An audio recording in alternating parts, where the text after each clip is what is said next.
So for this tutorial, what we're going to be focusing on is how to create glass and other transparent materials using the Principal Shader.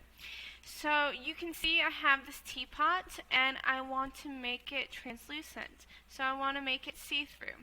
So first things first, we're going to go ahead and hit New in the Material tab. Just a reminder, the Material tab is second from the bottom. And here is my Principal Shader. Now we have gone over metallic, we've gone over specular, and we have gone over roughness. So what we're going to go over now is called transmission. This is going to be the technical term for translucency, meaning you can see through the item. So right now the transmission is at 0. Let's go ahead and put it at 1. Now, as you can see with my material, it doesn't look very transparent. That is because we need to change our roughness. So the roughness by default is at 0.5. Let's go ahead and bring it down. And now my teapot looks very mirror-like, not very glass-like. So the thing about transparency in Blender, there's 3 things that you must check mark in order to actually get the glass to work. So it's a little annoying, but you just sort of have to remember this. Alright, so what I'm going to do is I'm going to scroll down on my Material tab until I see Screen Space Refraction. So I'm going to go ahead and check mark this. Still no glass. Substance Translucency. Check this. Still no glass. This just helps light pass through the items.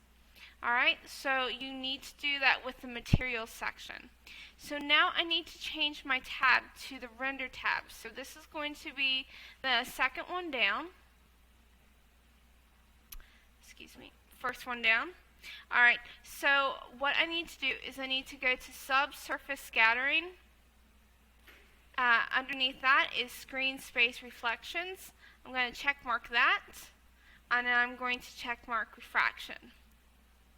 And finally, I have glass, and you can see the edge of the wagon here along the teapot. Now, there's another factor that comes into play when we are talking about glass, and that is the IRR. So I'm going to go back to my Material tab. Now, the IRR has to do with how light passes through the item. Certain translucent things will have different IRRs. For example, water will have a particular amount. Window glass will have a different one from, say, plastic. So in your folder, you're going to see a list of IRRs, or at least a website that I will send your way so you can at least look. Now, 3D artists use IRR numbers in order to make their items look more realistic. So you see above the transmission, the IRR, if I change it, you can see how my glass is changing. So how it's going to be reflecting a little bit different. Alright. Now, there's also the transmission roughness. This really doesn't do a whole lot, but if you want to rough up your glass, say that you want like a sea glass, or just you don't want it completely translucent, you can start upping the roughness, and you can see how it starts affecting my glass. Now, there's one more thing that we can do. And I'm just going to go ahead and let's just add Suzanne right here. Now, by default, we use the Principal Shader. The Principal Shader was created for the Disney movie Wreck-It Ralph. Pretty much, it's every sort of shader that you would need in one location. But Blender also has a lot of mini shaders that you can use.